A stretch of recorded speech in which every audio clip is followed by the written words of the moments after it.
और इस वक्त की बड़ी खबर सामने आ रही है वनतारा को लेकर सुप्रीम कोर्ट में बड़ी सुनवाई हुई। कोर्ट ने इस पर आदेश दिया है। वनतारा की जांच के आदेश दिए गए हैं।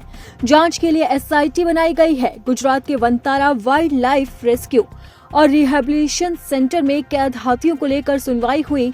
सुप्रीम कोर्ट वनतारा में हाथियों के अधिग्रहण की जांच के लिए एसआईटी का गठन करने का आदेश दिया गया है।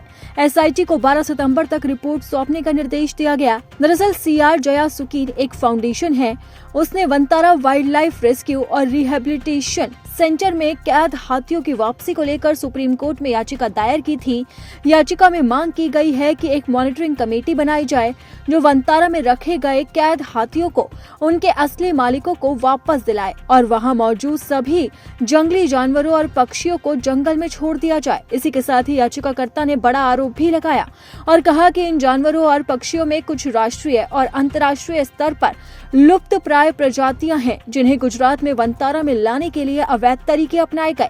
इसी याचिका पर सुनवाई के दौरान जस्टिस पंकज मित्तल और जस्टिस पीबी वर्ले की बेंच ने एसआईटी का गठन करने का आदेश दिया है। वनतारा को रिलायंस फाउंडेशन चलाता है। वनतारा को भारत सरकार की ओर से पशु कल्याण के क्षेत्र में कॉर्पोरेट कैटेगरी में भारत के सर्वोच्च सम्मान प्राणी मित्र राष्ट्रीय पुरस्कार से सम्मानित किया गया। इसकी स्थापना अनंत अंबानी ने की है। गुजरात में जामनगर रिफाइनरी कॉम्प्लेक्स के अंदर स्थित वनतारा 3000 एकड़ में फैला है। ये घायल, संकटग्रस्त और लुप्त प्राय जीवों का आश्रय स्थल है। लेकिन यहाँ जानवरों को लाने को लेकर अब याचिका दाखिल की गई, जिस पर सुप्रीम कोर्ट ने जांच के आदेश दे दिए।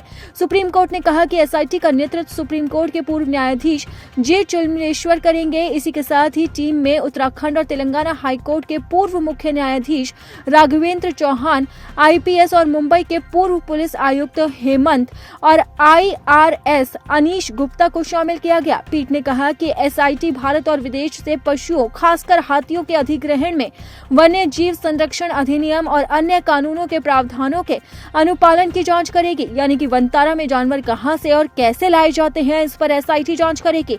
इसी के साथ ही वनस्पति और जीवों की लुप्त प्राय प्रजातियों के व्यापार पर अंतर्राष्ट्रीय कन्वेंशन और जीवित पशुओं के आयात निर्यात से संबंधित आयात निर्यात कानूनों और अन्य वैधानिक आवश्यकताओं के अनुपालन, पशुपालन और पशु कल्याण के मानकों और उसके अनुपालन, पशुओं के व्यापार के आरोपों से जुड़ी शिकायतों पर भी एसआईटी जांच करेगी। दरअसल अब पूरा मामला समझ लेते हैं कि विवाद कहां से शुरू हुआ।